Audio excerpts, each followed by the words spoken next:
Boa noite a todos aqueles que nos acompanham. Nós estamos começando mais um culto online e você é convidado a estar de coração aberto para a palavra, para o tempo de louvor, de adoração, que esse não seja apenas um programa, mas que seja realmente um culto dedicado seu e da sua família a Deus. Vamos começar abrindo em Lucas, capítulo de número 3. Lucas, capítulo de número 3, a partir do versículo de número 7. Então, Lucas, capítulo de número 3, a partir do versículo de número 7. Assim diz a palavra do Senhor. Dizia ele, pois, as multidões que saíam para serem batizadas: raça de víboras, quem vos induziu a fugir da ira vindoura? Produzi frutos dignos de arrependimento. E não comeceis a dizer entre vós mesmos: temos por pai a Abraão, porque eu vos afirmo que dessas pedras Deus pode suscitar filhos a Abraão.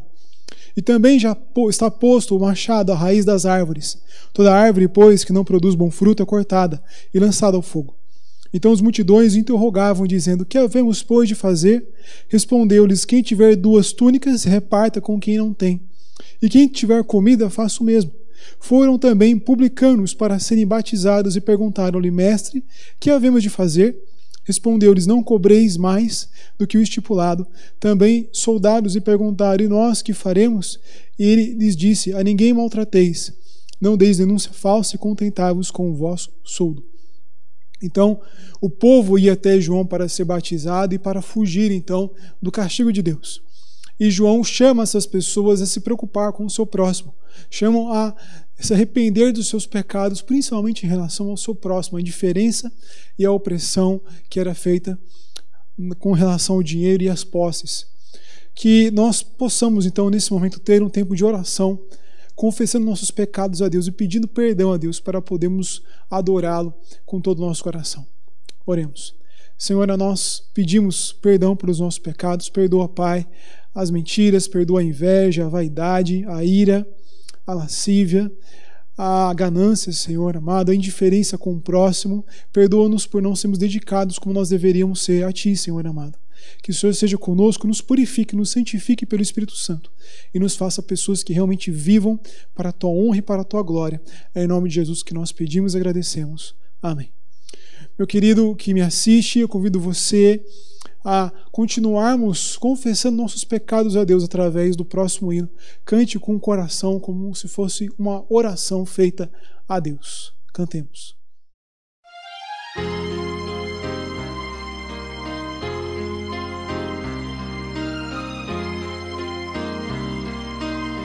Se sofrimento te causei, ó Deus, e ao meu exemplo fraco tropeçou, e eu não andei nos bons caminhos teus, perdão, Senhor.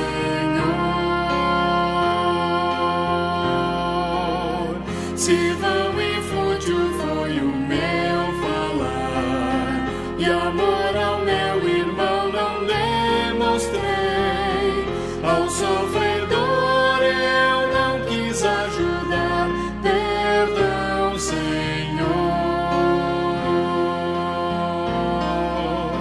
Se negligente foi o meu viver, sem me dispor a pelejar por ti, e firme em teu trabalho eu não quis ser, perdão, Senhor.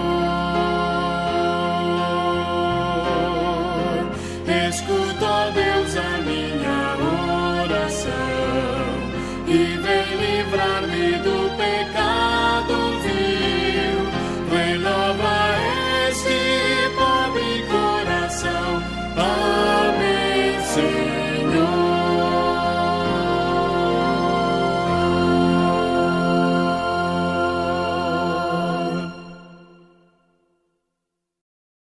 Irmãos, uma vez que nós confessamos nossos pecados a Deus, podemos adorá-lo de todo o nosso coração.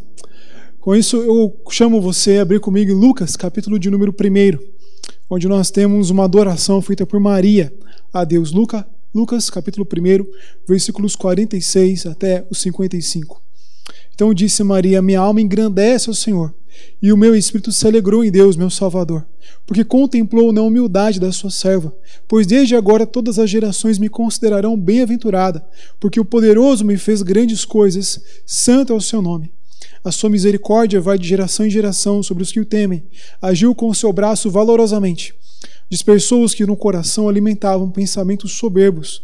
Derribou do seu trono os poderosos, exaltou os humildes. Encheu de bens os famintos e despediu vazios os ricos. Amparou a Israel, seu servo, a fim de lembrar-se da sua misericórdia a favor de Abraão e de sua descendência para sempre, como prometera aos nossos pais. Deus, ele tem cuidado de nós, ele age com misericórdia sobre as nossas vidas e nos abençoa, dando aquilo que nós precisamos. Ele promete aqui uma grande mudança, em que aqueles que são necessitados sairiam amparados por Deus e com tudo aquilo que precisariam para a sua vida.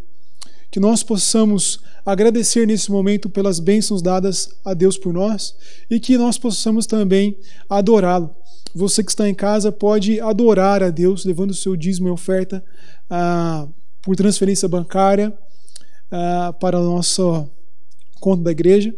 E você também pode adorar a Deus com a sua vida, com a sua boca, louvando a Deus nesse momento. Então vamos orar e depois nós cantaremos o hino. Senhor amado, nós consagramos tudo que nós temos a Ti, Senhor. Consagramos nossa vida a Ti, consagramos nossa alegria, nossa satisfação. Te damos louvor porque o Senhor é misericordioso e bondoso. Perdoou os nossos pecados, nos trouxe vida eterna. O Senhor também tem agido trazendo a Tua bondade, a Tua provisão sobre as nossas vidas, Senhor. De fato, nada nos falta, Senhor, porque o Senhor tem cuidado de nós. E aquilo que ainda nós tememos que falte, certamente o Senhor agirá, trazendo para o nosso consolo. Nós ofertamos tudo aquilo que nós temos a Ti, Senhor, e nós queremos Te adorar de todo o nosso coração. Louvado seja agora e sempre, em nome de Jesus. Amém. Cantemos, adorando a Deus, o próximo cântico que nós teremos.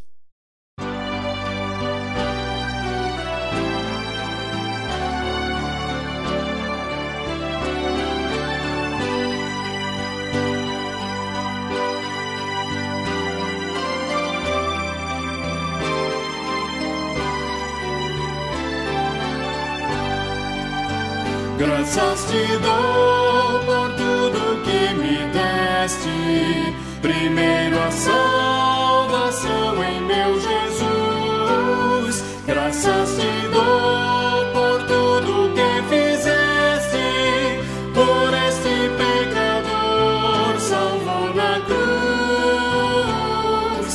Graças, graças, mil graças a Ti, Salvador. Graças, graças, mil graças por Teu precioso amor. Eu Te agradeço a bênção do trabalho e do meu lar que alegra o meu viver, a correção paterna quando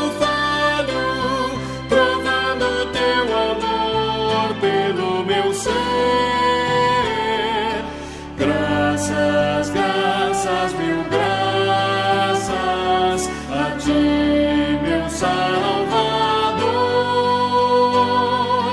Graças, graças, mil graças por Teu precioso amor.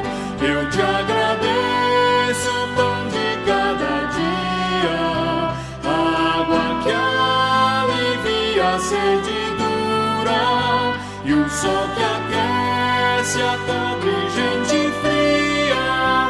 São bênçãos que enchem a terra de fartura. Graças, graças, mil graças a Ti, meu Salvador. Graças, graças, mil graças por Teu precioso amor.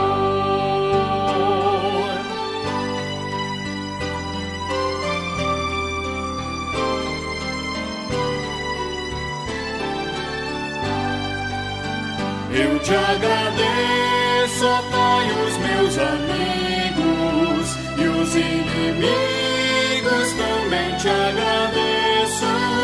Sou grato por vitórias em perigos e outras bênçãos que eu não mereço. Graças, graças, mil graças a ti, meu Salvador. Graças, graças, mil graças por teu precioso amor. Amém.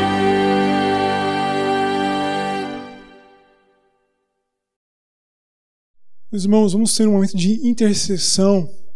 Você que tem pedidos, coloque nos comentários para que nós possamos orar durante a semana. Nós vamos ter um tempo de oração. Você pode orar aí em casa enquanto eu oro, ou você pode acompanhar a minha oração também. Oremos. Senhor amado, nós pedimos, Pai, pela nossa nação, que o Senhor cuide, Pai, aquelas pessoas que estão enlutadas, as pessoas também que perderam entes queridos, que o Senhor seja com cada um, Senhor, trazendo consolo. Cura também daqueles que têm dificuldades financeiras por causa desse tempo, Pai, de coronavírus. Que o Senhor ajude a cada um, dê sabedoria e direção a cada um para aquilo que é necessário, Senhor. E que o Senhor abençoe o seu povo, que nós possamos viver sempre na sua graça, na sua bondade, Senhor amado. Traz a cura para essa doença e abençoa-nos, Senhor, hoje e sempre, guiando-nos no caminho do Senhor. Que nós possamos agora, nesse momento, ao ler a Tua Palavra, ter o nosso coração transformado por Ti e guiado por Ti nesse momento difícil que nós estamos passando. Nós Te louvamos e agradecemos em nome de Jesus, nosso Senhor e Salvador. Amém. Meus irmãos, eu convido para a nossa meditação dessa noite, abrimos em Lucas, capítulo de número 10, a partir do versículo de número 25. Lucas, capítulo de número 10, a partir do versículo de número 25. Assim diz a palavra do Senhor. E eis que certo homem, intérprete da lei, se levantou com o intuito de pôr Jesus à prova, e disse-lhe: Mestre, que farei para herdar a vida eterna? Então Jesus lhe perguntou: O que está escrito na lei? Como a interpretas?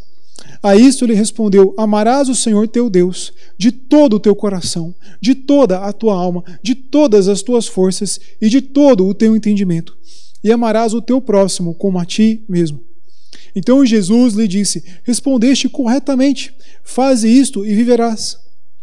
Ele, porém, querendo justificar-se, perguntou a Jesus: Quem é o meu próximo? Jesus prosseguiu dizendo: Certo homem descia de Jerusalém para Jericó e veio a cair em mãos de salteadores, os quais, depois de tudo lhe roubarem, lhe causarem muitos ferimentos, retiraram-se, deixando-o semi-morto.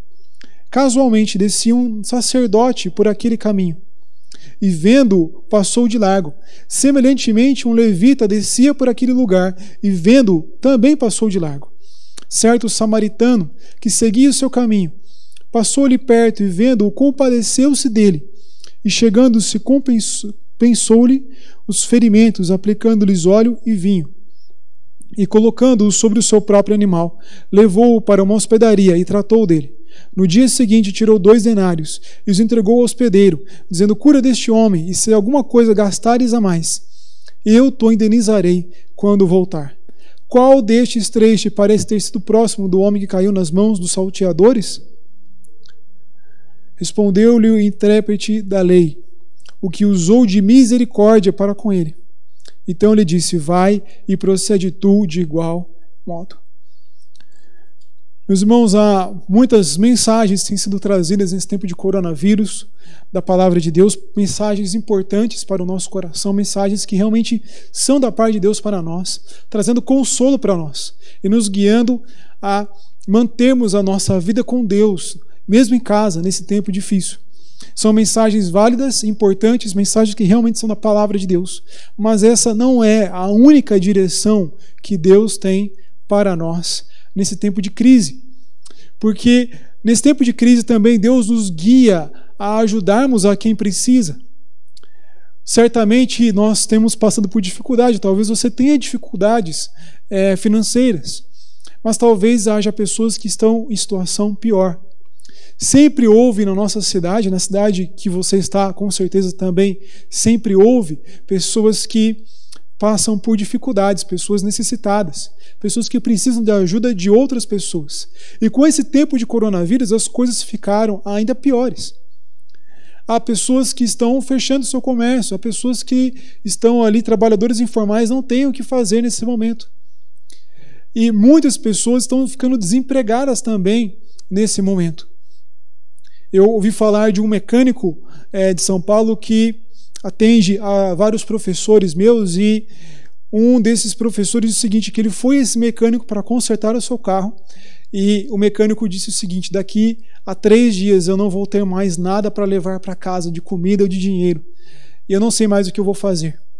Então há várias pessoas passando por dificuldades nesse momento, e talvez você não esteja da melhor forma possível, mas você certamente pode talvez ajudar, com o mínimo que seja, a essas pessoas, porque Deus nos chama nesse texto a ajudarmos a quem precisa.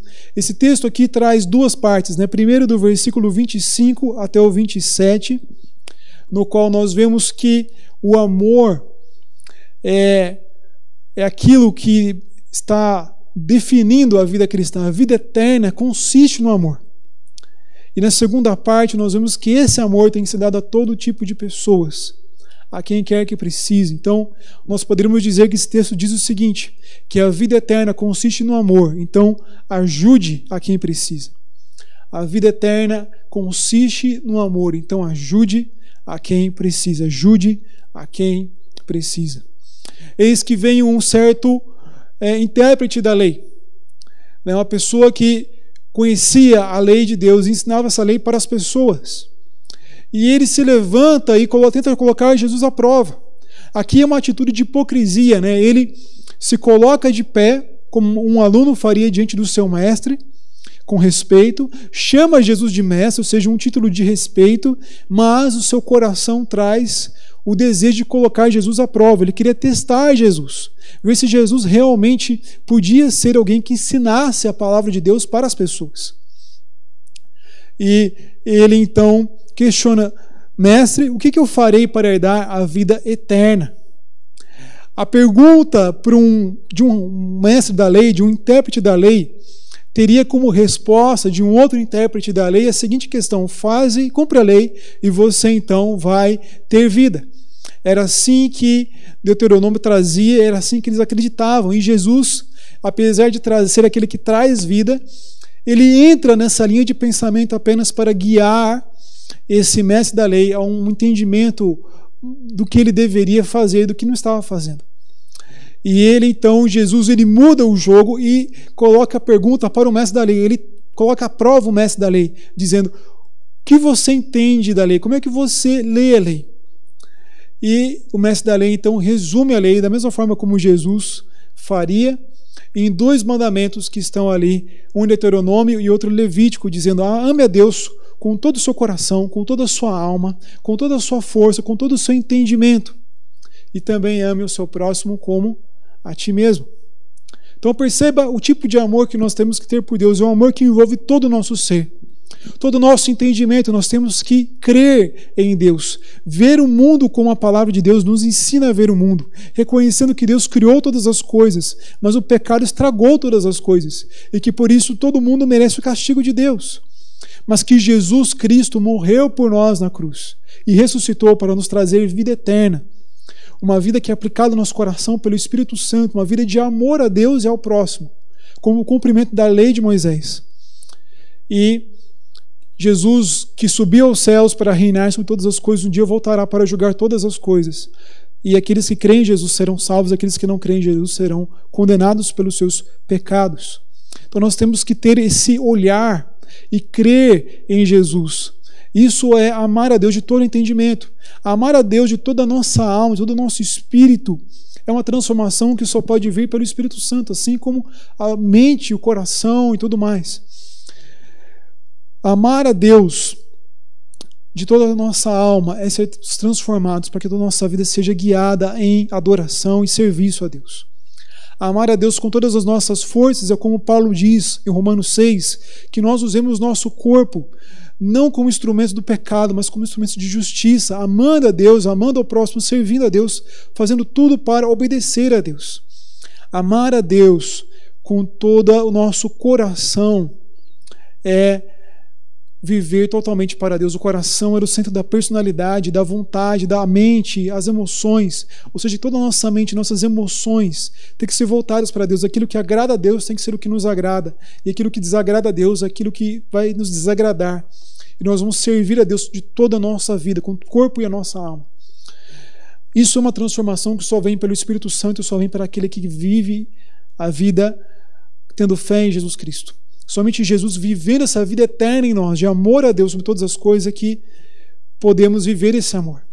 Mas esse amor será dirigido também ao próximo, porque o próximo foi criado à imagem e semelhança de Deus. Então nós amamos a Deus e amamos aquele que tem a imagem de Deus. E perceba que não é um amor qualquer a Deus aqui que é dado, é o amor de toda a nossa vida. E também não é um amor qualquer que é dado ao nosso próximo, é um amor como a nós mesmos, fazer aquilo que nós gostaríamos que as pessoas fizessem a nós. Você que está aí com medo de fechar o comércio, o que você desejaria que as pessoas fizessem a você? Você que está com uma pessoa doente em casa, o que você gostaria que as pessoas fizessem a você? Você que tem dívidas, o que você gostaria que as pessoas fizessem a você? Faça isso para as outras pessoas. Quando nós não amamos a Deus de todo o nosso coração, e ao nosso próximo, como a nós mesmos, nós estamos pecando contra Deus. Nós estamos caindo numa atitude até de idolatria, porque nós julgamos ser devotos a Deus, dedicados a Deus, religiosos de verdade, quando na verdade nós estamos servindo a um Deus que nós mesmos criamos, não nossa própria mente. Um Deus que não se importa se nós o amamos uma hora sim e uma hora não.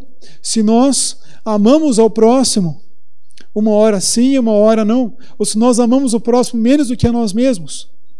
Então nós somos chamados a amar a Deus e a amar o próximo. Isso é uma transformação que vem para nós por meio de Jesus Cristo. Jesus, ouvindo a resposta certa do mestre, disse o seguinte: você respondeu certo, faze isso e viverá. No entanto, Paulo diz para nós, em Gálatas capítulo 3, de que ninguém consegue cumprir toda a lei.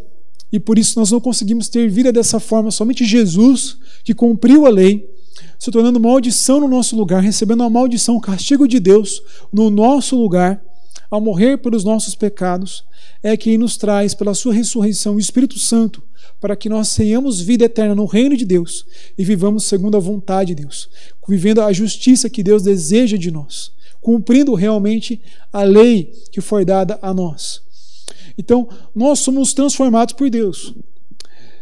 E essa vida eterna consiste de amor. Se nós não estamos vivendo em amor para o nosso próximo, nós não estamos vivendo com Deus de fato. Nós estamos vivendo uma falsa religião, nós estamos vivendo em idolatria. E ninguém quer viver isso, nós queremos seguir pelo caminho certo, nós não queremos seguir por um caminho errado. Nós não queremos fazer de Deus o nosso meio. Nós queremos ser usados por Deus, nós queremos que Deus seja o nosso fim. Aquele que faz de Deus o seu meio, ele ama a Deus segundo aquilo que Deus lhe dá. Ele ama o próximo segundo aquilo que é agradável a si mesmo. Há pessoas que servem apenas o próximo para terem uma evolução espiritual e fazem do próximo então um meio e não um fim, no sentido de servir a Deus ao servir a outras pessoas. Como tem sido a sua vida com Deus? Deus tem sido um meio, apenas um meio para a sua salvação, ou Deus tem sido o fim? Porque a nossa salvação é um meio para o qual nós somos transformados para vivermos com Deus e para Deus, amando o nosso próximo. A vida eterna consiste em amor. Então ajude a quem precisa. O mestre da lei, ele então quis se justificar. E ele lança a pergunta: Jesus, quem é o meu próximo? O que ele quis, por que ele quis se justificar? Porque, com certeza, para Jesus e para o mestre da lei, o próximo eram dois tipos de pessoas diferentes. Para o mestre da lei, os pecadores, as pessoas que viviam de forma perversa, nunca seriam o próximo. Ele nem sequer se aproximava dessas pessoas, ele não comia junto com elas, essas pessoas não eram o seu próximo. Também, quando Jesus, ele se assentava então com essas pessoas, ele escandalizava os mestres da lei. Para o mestre da lei, o próximo também não, só eram judeus. Aqueles que não eram judeus de nascimento, aqueles que pertenciam aos outros povos, eles não eram próximos.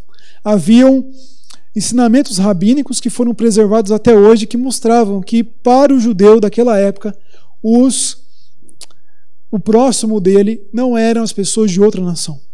Ele não precisava amar essas pessoas, não precisava ajudar essas pessoas, mas Jesus curou pessoas de outras nações nos evangelhos.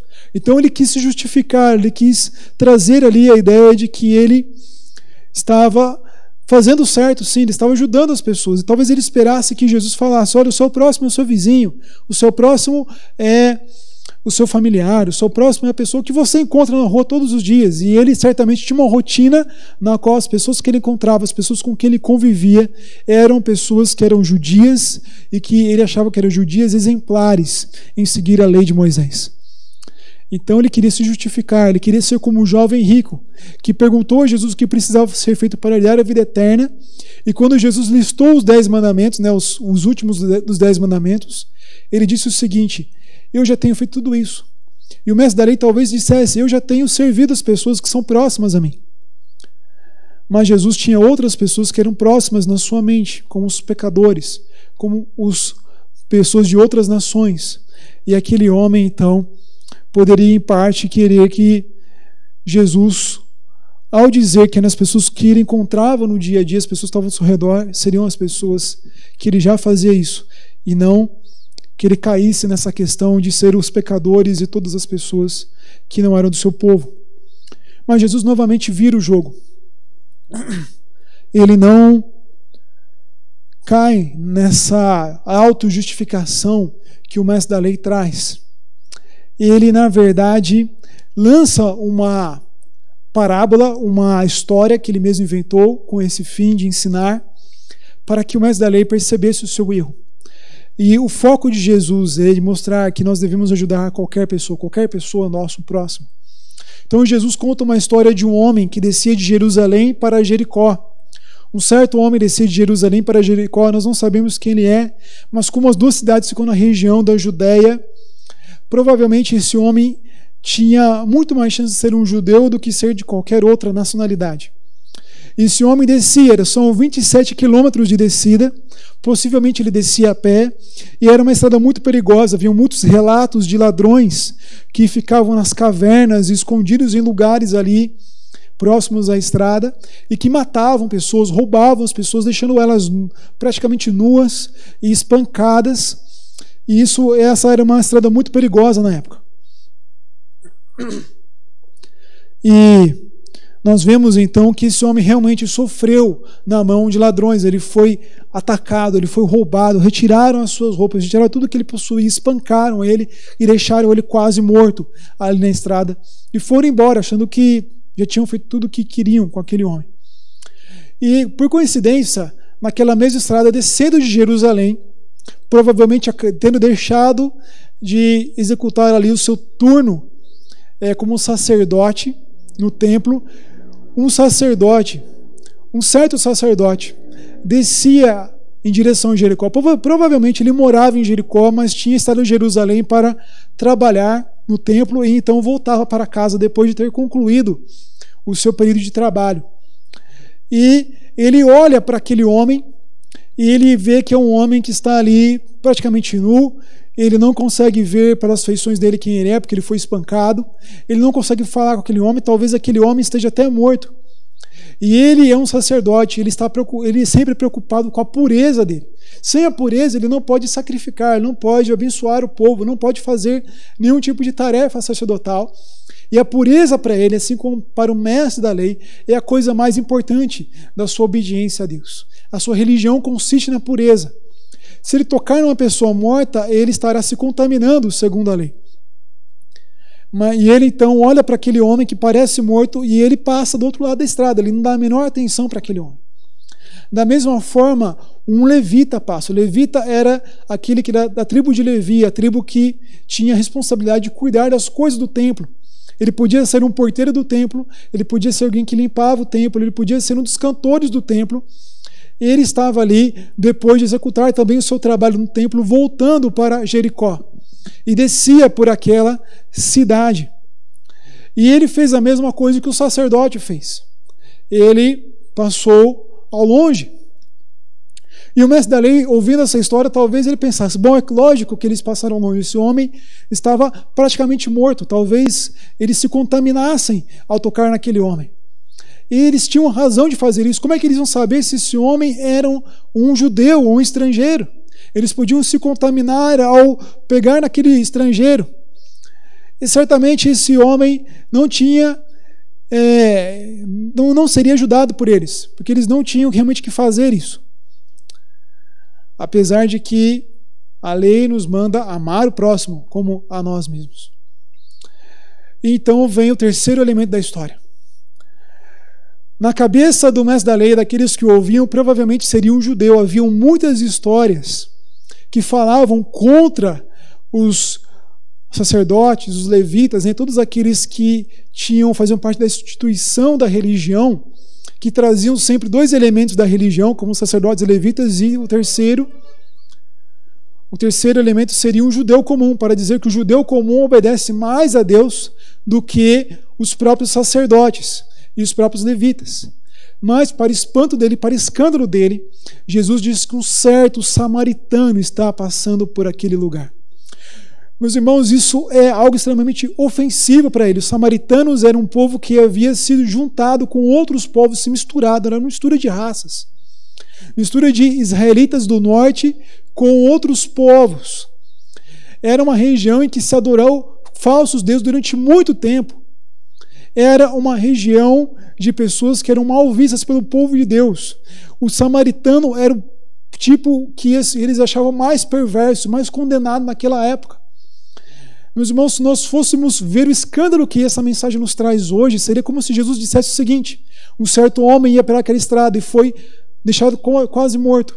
Um pastor passou por aquela estrada e, vendo ele, mudou de calçada, mudou de direção, mudou de margem da estrada e foi para o outro lado. Passava ali depois um ministro de louvor, aquele que era o líder do louvor da igreja. E olhando para aquele homem, ele passa pelo outro lado.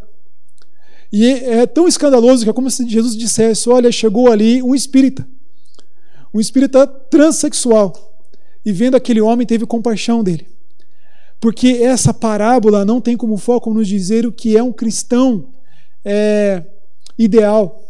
Porque o mestre da lei nunca veria o samaritano como um judeu ideal. O samaritano era de um outro povo.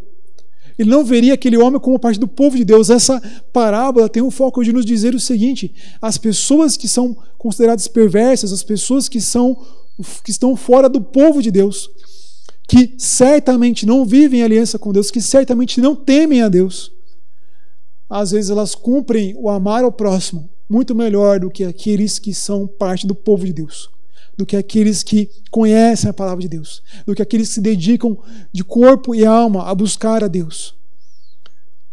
O que essa parábola nos traz, meu irmão, minha irmã, é de que nós estamos passando vergonha e fazendo o nome de Cristo passar vergonha, porque muitas vezes as pessoas na nossa sociedade que não conhecem a Deus e que certamente serão condenadas pelos seus pecados, parecem se importar mais com o próximo do que nós. Assim como o mestre da lei, nós nos justificamos. Nós dizemos: eu não conheço essa pessoa, ou essa pessoa, eu já cansei de ajudar ela, ou então essa pessoa, ela não presta. Ou então, como eu já ouvi numa igreja uma vez um jovem dizendo o seguinte: bom e bobo começam com a mesma letra, querendo dizer o seguinte, de que quando nós somos bons, nós estamos sendo bobos, porque as pessoas se aproveitam de nós. Meu irmão, se você não pode certamente ajudar todas as pessoas, mas o que você pode fazer então é se preocupar em achar instituições ou campanhas que sejam sérias e que ajudem pessoas que realmente passam por necessidade, e ajudar essas campanhas, essas instituições. Então, nós não temos justificativa para não ajudar as pessoas, e nós não devemos justificar a nossa vida como se, ao ajudar apenas nossos familiares, nossos conhecidos, nós já cumpríssemos esse mandamento de amar o próximo como a nós mesmos. O samaritano, ele não pertencia àquela região. Esse homem que ele ajudou provavelmente não era samaritano. Tinha mais chance de ser judeu do que ser de qualquer outro povo. Mas ele demonstra aqui nessa mensagem, nessa parábola, como era a vida dos intérpretes da lei, dos sacerdotes, dos levitas. Porque quando ele diz um certo sacerdote no original, um certo levita, um certo intérprete da lei, ele quer dizer que esse é o hábito de todos os religiosos da época. Nós não podemos ser como esses religiosos. Nós não devemos ser como pessoas sem Deus, obviamente, né? Como eu coloquei no exemplo anterior. Mas nós devemos ser pessoas que realmente vivam para Deus e que ajudem o nosso próximo, que se façam próximo das pessoas. Esse homem cuidando dos ferimentos, levou a hospedaria, colocou dinheiro ali para que o homem continuasse cuidando dele e pagaria depois o que faltasse dos gastos. E aí Jesus então pergunta: qual destes três te parece, o mestre da lei, ter sido próximo daquele que caiu nas mãos dos salteadores? E ele fala então o que teve de misericórdia para com ele, que usou de misericórdia para com ele. O mestre da lei perguntou: quem é o meu próximo? E Jesus muda a frase, ele diz: quem foi o próximo daquele homem? A questão não é quem é o seu próximo, mas de quem você pode ser próximo nessa situação que nós estamos vivendo hoje. A situação, meus irmãos, não é quem bate a sua porta, mas a quem você pode ir atrás para ajudar hoje. E veja a resposta do mestre da lei: aquele que usou de misericórdia para com ele. Ele não tem coragem de falar que foi um samaritano, porque essa palavra é odiável aos lábios dele. Parece um absurdo para ele que um samaritano seja aquele que foi melhor do que o sacerdote, o levita. Mas ele entende o que Jesus quer dizer. Então Jesus termina dizendo: vai e procede tu de igual modo. Meu irmão, minha irmã, o que você pode fazer hoje? A quem você pode ajudar hoje? Ajudemos as pessoas que precisam, independente de quem elas sejam. Se você tem medo de ser enganado, procure instituições e campanhas sérias que estão ajudando as pessoas, mas faça a sua parte. Mesmo que seja apenas com um pacote de bolacha ou um sabonete que você tem em casa, ajude as pessoas. Uma pequena ajuda é melhor do que ajuda nenhuma. E ao fazer isso, você estará confessando que você de fato é de Deus. A parábola não diz que o samaritano era de Deus, só diz que ele ajudou mais do que os religiosos, que diziam ser de Deus. Que nós não digamos apenas que somos de Deus, mas que nós sejamos de fato de Deus, ajudando o nosso próximo. Para encerrar, eu gostaria de ler apenas um texto de 2ª carta de Paulo aos Coríntios, no capítulo de número 9, versículos 6 a 15. Talvez você esteja com medo de que lhe falte as coisas, mas esse texto nos mostra que Deus nos recompensará. Talvez você pense que já é um cristão excelente por ser uma pessoa que se dedica a orar e ler a Bíblia em casa e assistir aos nossos cultos e lives, mas Paulo nos mostra uma nova visão que se encaixa no texto de hoje. Ele diz aqui em 2 Coríntios 9, versículo 6: e isto afirmo: aquele que semeia pouco, pouco também se fará. E o que semeia com fartura, com abundância também se fará. Cada um contribua segundo tiver proposto no coração, não com tristeza ou por necessidade, porque Deus ama quem dá com alegria. Deus pode fazer-vos abundar em toda graça, a fim de que, tendo sempre em tudo ampla suficiência, superabundeis em toda boa obra. Como está escrito: distribuiu, deu aos pobres, a sua justiça permanece para sempre. Ora, aquele que dá semente ao que semeia e pão para alimento também suprirá e aumentará a vossa sementeira e multiplicará os frutos da vossa justiça, enriquecendo-vos em tudo para toda generosidade, a qual faz que por nosso intermédio sejam tributadas graças a Deus. Porque o serviço dessa assistência não supre só a necessidade dos santos, mas também redunda em muitas graças a Deus, visto como na prova dessa ministração glorificam a Deus pela obediência da vossa confissão quanto ao Evangelho de Cristo e pela liberalidade com que contribuís para eles e para todos, enquanto oram eles a vosso favor com grande afeto, em virtude da superabundante graça de Deus que é em vós. Graças a Deus pelo seu dom inefável. O que Paulo nos diz é o seguinte: aquele que semeia pouco, aquele que ajuda pouco, pouco também colherá, pouco receberá. Mas se nós ajudamos, Deus multiplicará aquilo que nós temos, para que nós possamos ajudar cada vez mais. A ideia aqui não é de fazer um investimento com Deus, porque Deus conhece o nosso coração. Ele sabe se você quer ajudar cada vez mais, ou se você ficará grato e ajudará cada vez mais, ou se você está apenas tentando fazer algo para barganhar com Deus, e Deus não cairá na nossa barganha. Ele também nos diz que as pessoas glorificarão a Deus pela nossa obediência, e que ao ajudar as pessoas nós estamos confessando o Evangelho, nós estamos mostrando que nós somos salvos, que isso é uma atitude própria de pessoas salvas. E em último lugar, no versículo 14, eles orarão a nosso favor. As pessoas orarão para que nós tenhamos aquilo que nós precisamos. Então, meu querido irmão, que você seja alguém que ajuda a quem precisar. Quando a igreja se posicionou dessa forma, ela foi grandemente usada por Deus. Há duas situações da igreja primitiva. Uma em que houve uma grande praga, as pessoas começaram a fugir e abandonar as pessoas da sua família que estavam doentes. Isso era um escândalo para os padrões da época, que valorizava a família acima de todas as coisas. Mas os cristãos, eles que eram rejeitados, perseguidos e afrontados, eles ajudaram essas pessoas. E com isso, Deus usou o testemunho deles para converter muitas pessoas ao Evangelho. Também Agostinho nos conta, num de seus livros, que quando os bárbaros invadiram Roma, os cristãos acolheram as pessoas que antes os perseguiam e maltratavam nas suas casas. Então veja que quando nós somos cristãos de fato, que vivemos o amor de Deus ao próximo, quando nós vivemos a vida eterna de Cristo em nós, que se resume no amor que Ele teve pelas pessoas, através de nós somos usados de maneira poderosa para que as pessoas venham a crer em Deus. Porque a vida eterna consiste no amor. Então ajude a quem precisar. Quem é o seu próximo? De quem você será próximo? Vamos orar a Deus, cantar a Deus um cântico que nos fala sobre esse compromisso de servir a Deus e também as pessoas.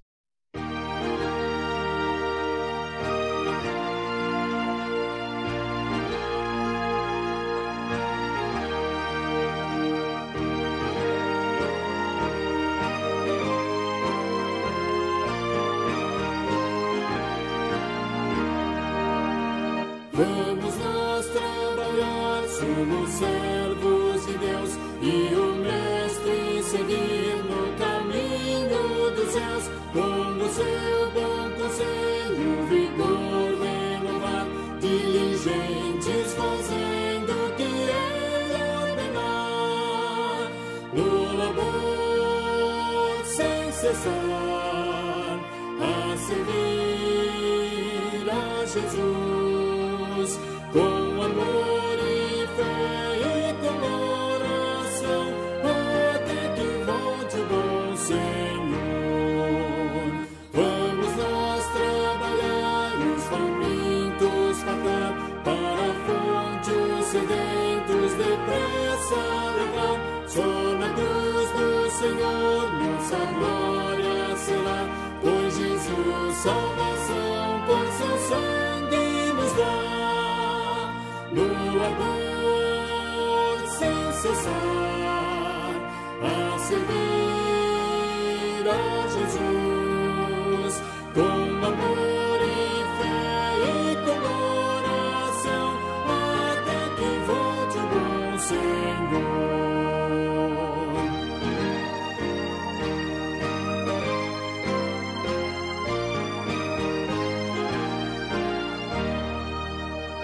Vamos nós trabalhar, ajudados por Deus, que a coroa de glória nos dará